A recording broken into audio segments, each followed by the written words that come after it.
The second proof, the first stopping place of the 32nd word. This word consists of 3 stopping places.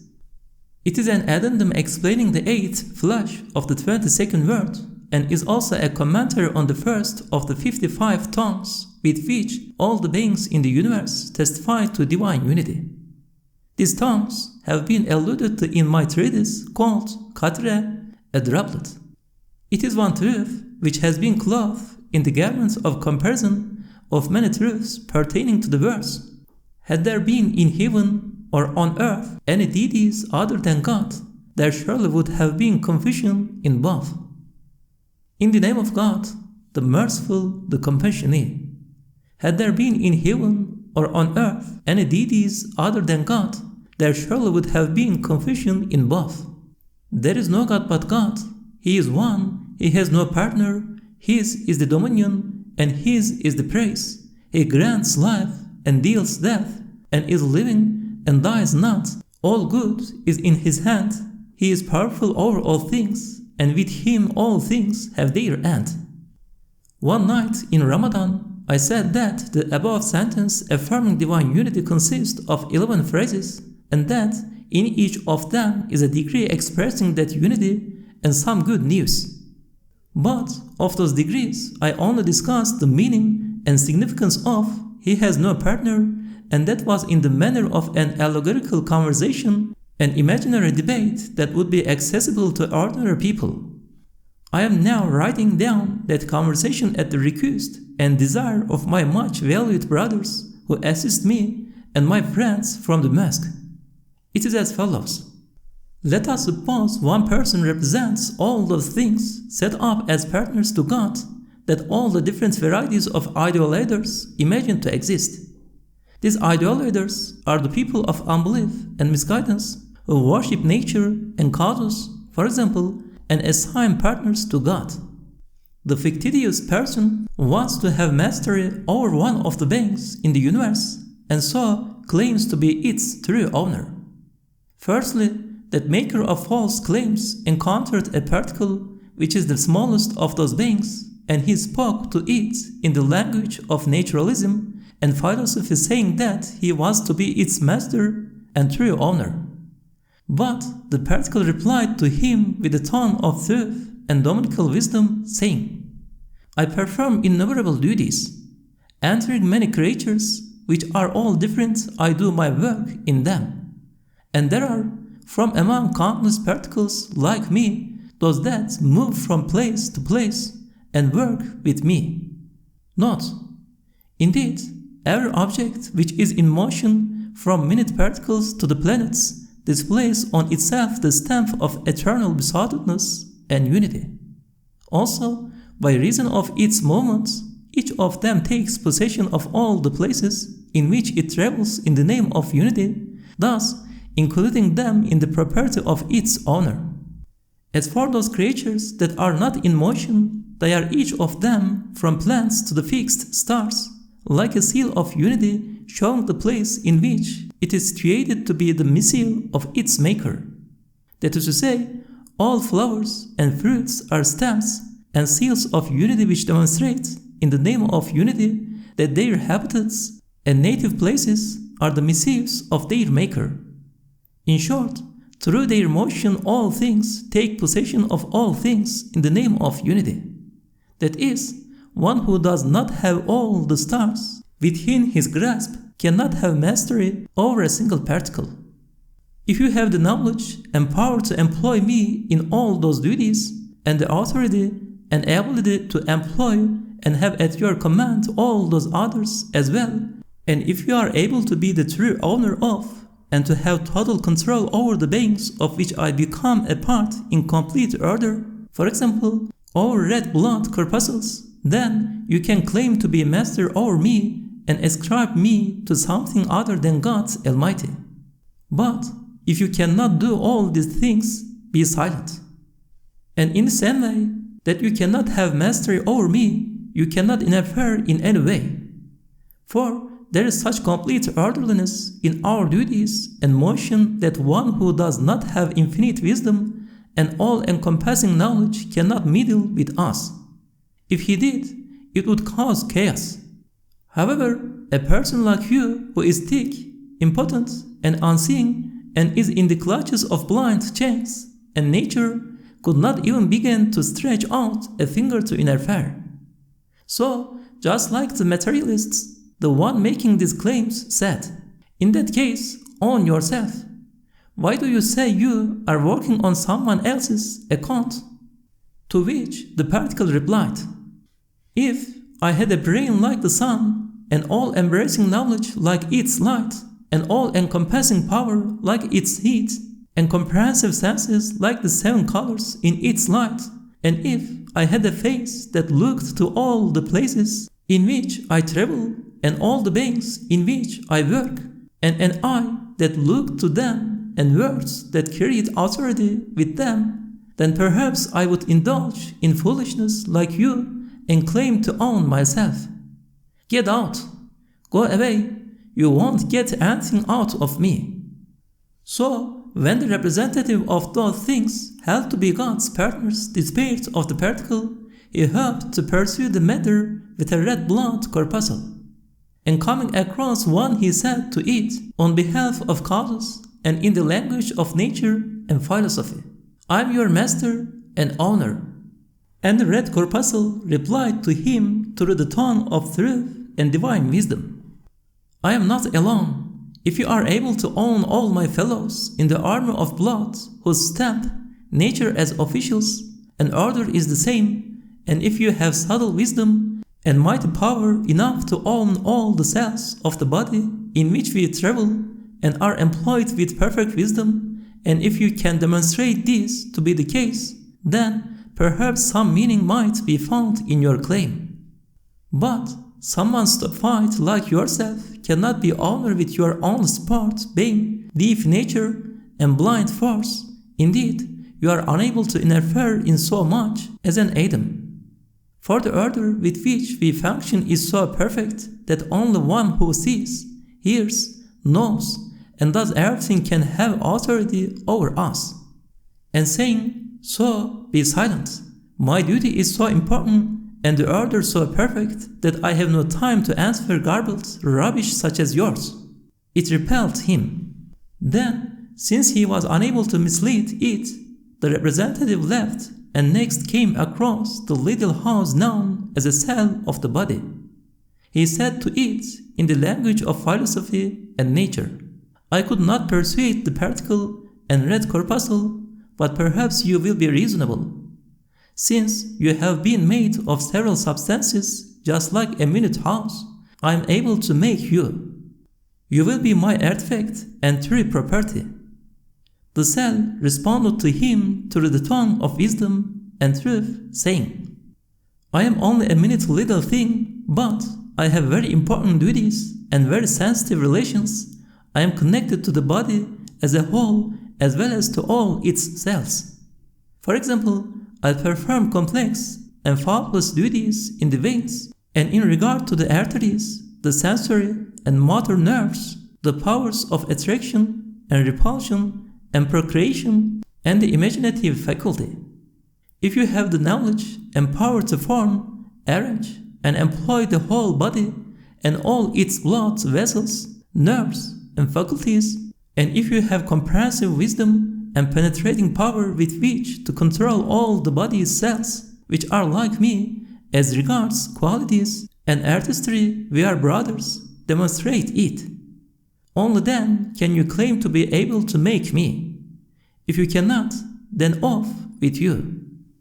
The red corpuscles bring my food, while the white ones combat illnesses which attack me. I have work to do not distract me. Anyway, an impotent, lifeless, deaf, and blind thing like you cannot in any way interfere with us. For we have such an exact, subtle, and faultless order that if the one who has authority over us was not absolutely wise, absolutely powerful, and absolutely knowing, our order would be broken and our regularity spoiled. Note: the all-wise Maker has created the human body as though it was a well-arranged city. A number of the blood vessels perform the duties of telephones and telegraphs, while others of them are like pipes from a fountain through which blood, which is the water of life, flows. As for blood, created within it are two sorts of corpuscles. One of them, known as red corpuscles, distributes nutrients to the cells of the body. It conveys sustenance to the cells according to a divine law, like merchants and food officials. The other sort are white corpuscles, which are fewer in number than the former.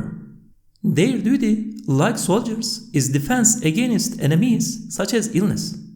Whenever they undertake that defense with their two revolutions, like Mevlevi dervishes, they take on a swift and wonderful state.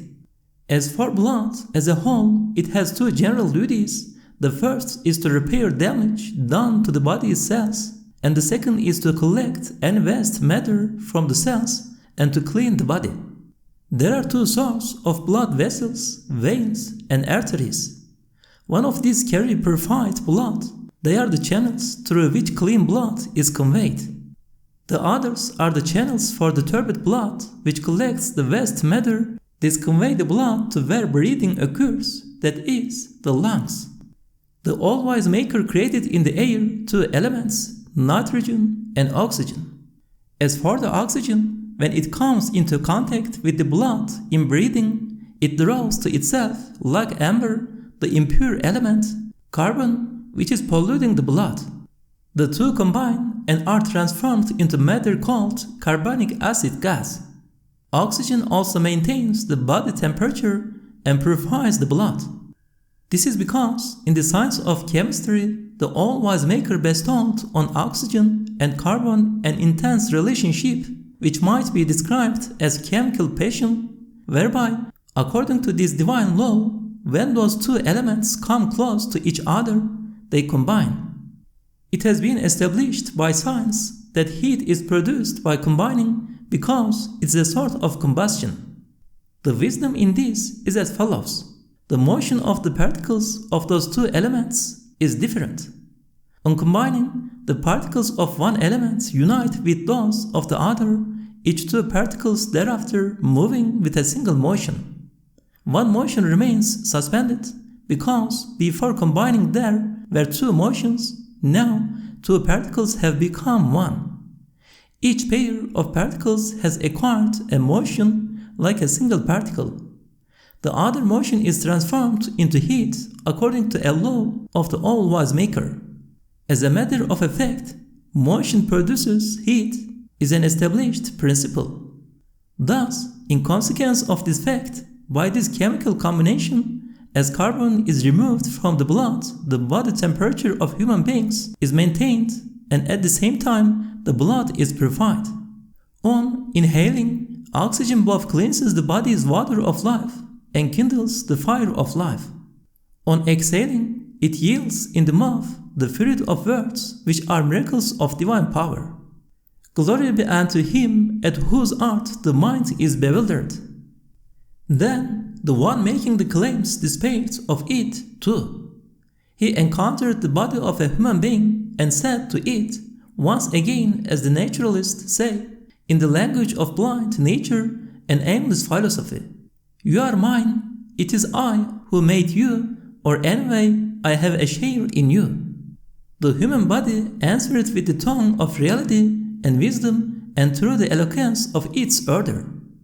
If you possess the power and knowledge to have actual control over the bodies of all human beings, who are the same as me, and on whose faces are the stamp of power and seal of creation, which are the same, and if you have the wealth and jurisdiction to own, from water and air to plants and animals, the treasuries of my sustenance, and if you have infinite power and boundless wisdom with which to employ me with perfect wisdom, and cause me to perform my worship, and the power and wisdom to launch in a narrow, lowly vessel like me immaterial, and subtle faculties like the spirit, heart, and intellect, which are extremely vast and exalted, and for which I am merely the sheath, then demonstrate all this, and afterwards say that you made me. Otherwise, be silent.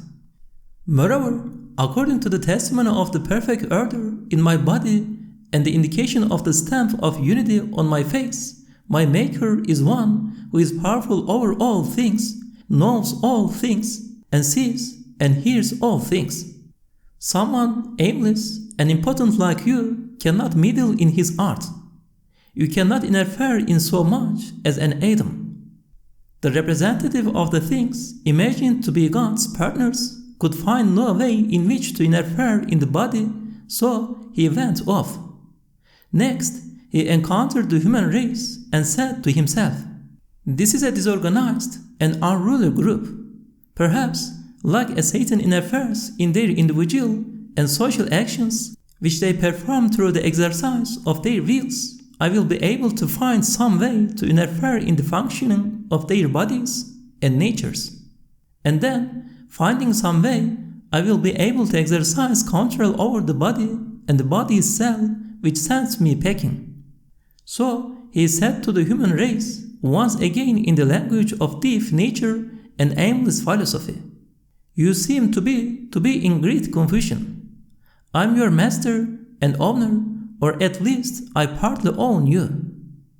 To which the human race answered through the tongue of truth and reality, wisdom and order, "If you possess the power and wisdom to make the shirt that clothes the whole globe of the earth and is woven and sewn with perfect wisdom from the multicolored threads of all the hundreds of thousands of animal and plant species of which we are one, and to make the carpet which is spread over the face of the earth and is woven from the hundreds of thousands of species of animate beings and is created in an extremely fine and ornamented fashion, and to continuously renew and refurbish it, and if you possess comprehensive power and all-embracing wisdom with which to have free disposal over the globe of the earth, of which we are the fruit, and over the universe of which we are the seed, and to send us our vital necessities from all the regions of the cosmos with the balance of wisdom, and if you have the ability to create all those like us who have gone before us, and those who will come after us,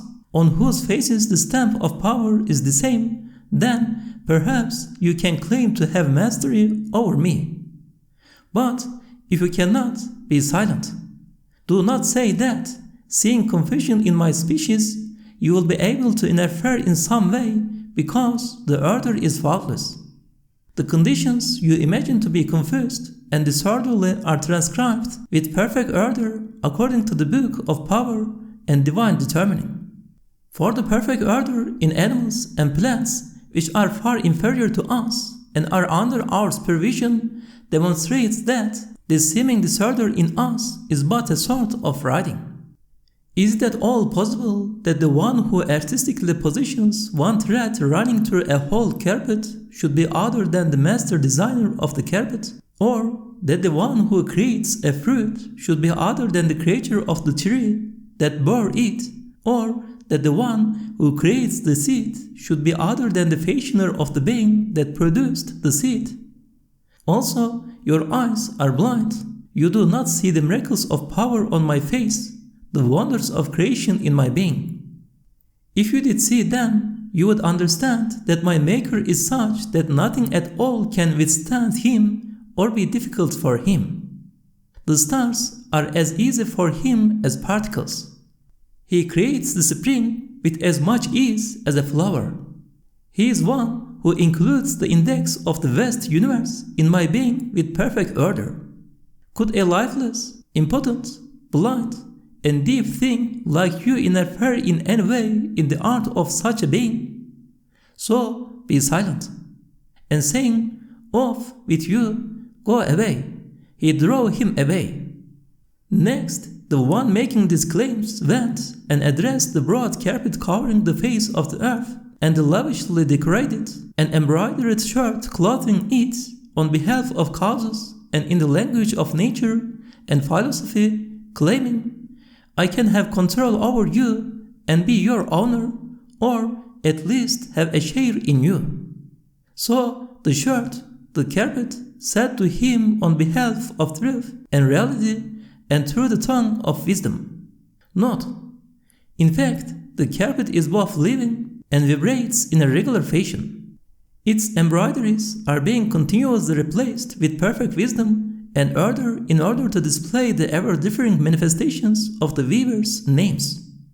If you have the power and art to weave and create all the well-ordered and purposeful shirts and carpets whose embroideries are all different, which have clothed the earth to the number of years and centuries, then have been removed in an orderly fashion and strung on the line of past time, and will clothe the earth again, carpets and shirts whose programs and forms have been drawn and specified in the sphere of divine determining, and which will be attached to the ribbon of future time. And if you have two wise and powerful hands with which to reach from the creation of the world to its destruction, indeed, from pre-eternity to post-eternity, and if you have the wisdom and ability to create every one of all my threads, and to repair and renew them with perfect order and wisdom, and if you are able to hold in your hand and create the globe, which is our model and is wearing us,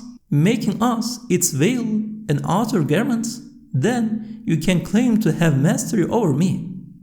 If you cannot, then away with you. There is no place for you here. Moreover, there is on us such a stamp of unity and seal of oneness that one who does not have the whole universe within the grasp of his power, and who cannot see at one time all things with all their functions, and cannot do innumerable things at the same time, who is not all present and all seeing everywhere, who is not unconfined by space, and who does not possess infinite wisdom, knowledge, and power, such a one cannot own us, neither could he interfere. So the representative went off, saying, "Perhaps I will be able to persuade the globe of the earth and find something going for me there." So he went and said to the globe, once again on behalf of causes and in the language of nature, "Since you travel in such an aimless manner, you demonstrate that you have no owner, in which case you can be mine." Note: in short, the particle referred the claimer to the red corpuscle. The red corpuscle referred him to the cell, and the cell referred him to the human body to the human race, and the human race to the earth's shirt, which is woven from all the species of animate creatures. The earth's shirt referred him to the globe of the earth, which in turn referred him to the sun, and the sun referred him to all the stars. Each one of them said, "Go away, if you are able to take possession of the next one up from me, do so, then come and try to be my master. If you are unable to defeat it, then you are unable to get possession of me."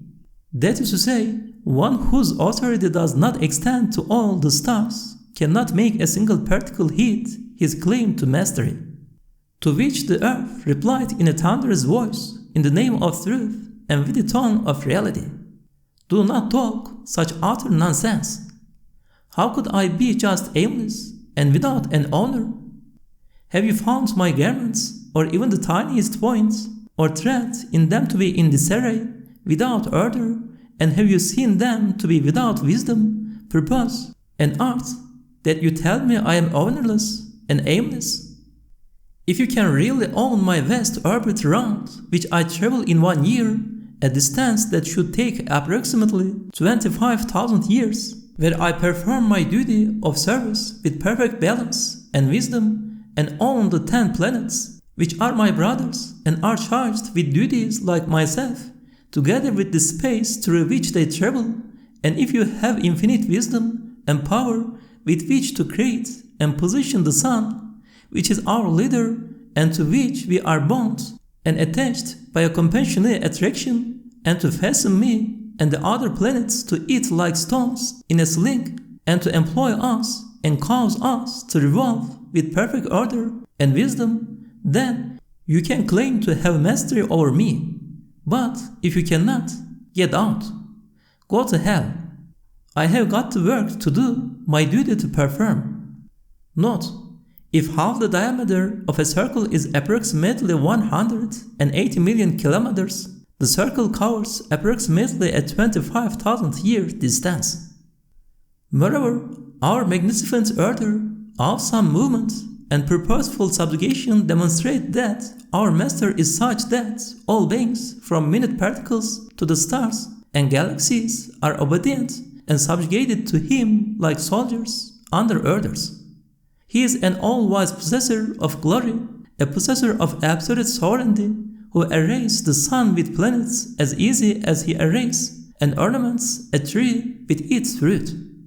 Since the claimer could find nothing for himself on the earth, he went off and said to himself about the sun, "This is a huge great thing. Perhaps I will be able to find a hole in it and open up a way in, then maybe I will be able to subjugate it as well as the earth." So he said to the sun, as the fire worshippers speak in the name of idolatry and in the language of the philosophy that is the mouthpiece of the devil, "You are a ruler, you own yourself, you dispose of matters freely as you wish." But the sun replied to him in the name of truth and through the tone of reality and divine wisdom, saying, "God forbid, 100,000 times God forbid. I am a subservient official. I am a candelabrum in my Lord's guest house. I am not the true owner of a fly or even of a fly's wing. For in the fly's wing there are immaterial jewels and antique works of art like eyes and ears such as are not in my shop. They are outside the sphere of my power," thus reprimanding him. So the one making the claims changed his approach and said with the tongue of devilish philosophy, "Since you do not own yourself, you are a servant. I claim you on behalf of causes." To which the sun replied, speaking for truth and reality and with a tone of worship, "I can only belong to one who is able to create all the lofty stars, which are my fellows, to place them in the heavens with faultless wisdom, make them revolve with utter magnificence, and to adorn them with exquisite finery." Next, the claimer said to himself, "The stars are a great multitude, and they seem to be all scattered and in disorder. Perhaps I will be able to gain something out of them on behalf of my clients." So he went in among them and said to them on behalf of causes and those things ascribed to God as partners in the language of rebellious philosophy, and as the Sabian star worshippers said, "Since you are so scattered, you are all under the jurisdiction of different rulers." To which one star replied, speaking for all the others, "Just how stunned, brainless, stupid, and blind you are not to see and understand the stamp of unity and seal of oneness on us, and not to recognize our lofty order and regularity and the laws of our worship. You imagine us to be without order, but we are the works of art and servants of a single and unique one who holds in the grasp of his power the heavens, which are our seas, the cosmos, which is our tree, and infinite space, which is where we make our excursions. We are electric illuminations and resplendent witnesses displaying the perfection of his dominicality. We are radiant proofs proclaiming the sovereignty of his dominicality. With all our different sorts, we are luminous servants in the domain of his sovereignty, which give light and display the majesty of that sovereignty in the lofty dwellings and in the lowly ones, in the dwellings of this world, the intermediate world, and the hereafter. Indeed, each of us is a miracle of the single and unique one's power, a well-ordered fruit of the tree of creation, an illuminated proof of unity. Each of us is a dwelling place, aeroplane and mosque for the angels, and a lamp and sun for the lofty worlds, and a witness to the sovereignty of dominicality, and each of us is an ornament, palace, and flower of space, and a shining fish in the heavenly seas, and a beautiful eye in the face of the sky. Note: this means we are indications observing and contemplating the wonders of God Almighty's creation and causing others to contemplate them. That is, just as the heavens are seen to be observing the wonders of divine art on the earth with countless eyes, so, like the angels in the skies, the stars watch the earth, which is an exhibition of wonders and marvels, and they cause conscious creatures to observe it with attention. Furthermore, throughout us as a whole there is a silence within tranquility, a motion within wisdom, an adornment within majesty, a beauty of creation within order, and a perfection of art within symmetry. And although we are thus and proclaim our glorious Maker and His unity, oneness, eternal besoughtedness, and His attributes of beauty, glory, and perfection to the whole universe with innumerable tongues, you still accuse us, utterly pure, clean, obedient, and subservient servants of being confused, disorderly, and without duties, and even of being without an honor. You therefore deserve a truly punishing slap. And one star, like the stone hurled at Satan, delivered such a mighty slap at the claimer's face that it flung him from the stars to the very pit of hell. And it cast nature, which was together with him, into the valleys of delusion, and chance into the chasm of non-existence, and those things ascribed to God as partners into the darkness of impossibility and the philosophy that is hostile to religion down to the lowest of the low. Note, but after its fall, nature repented. It understood that its true duty was not to act and to have an effect, but to accept and be passive. And it recognized that it was a sort of notebook of divine determining, but a notebook capable of change and transformation, that it was a sort of program of dominical power, was similar to the body of the rules of creation laid down by the all-powerful One of glory, and was a collection of His laws. It assumed its duty of worship with perfect submission, acknowledging its utter impotence, and thus acquired the title of divine creation and dominical art. All the stars recited this sacred decree together with that star. Had there been in heaven or earth any deities other than God, there surely would have been confusion in both. And they proclaimed, there is nothing from a fly's wing to the lamps in the heavens, nothing, even the size of a fly's wing, in which those things ascribed to God as partners could interfere. Glory be unto you. We have no knowledge save that which you have taught us. Indeed, you are all-knowing, all-wise. O God, grant blessings and peace to our Master Muhammad, the lamp of your unity in the multiplicity of your creatures, and the herald of your wonders in the exhibition of your creation, and to all his family and companions.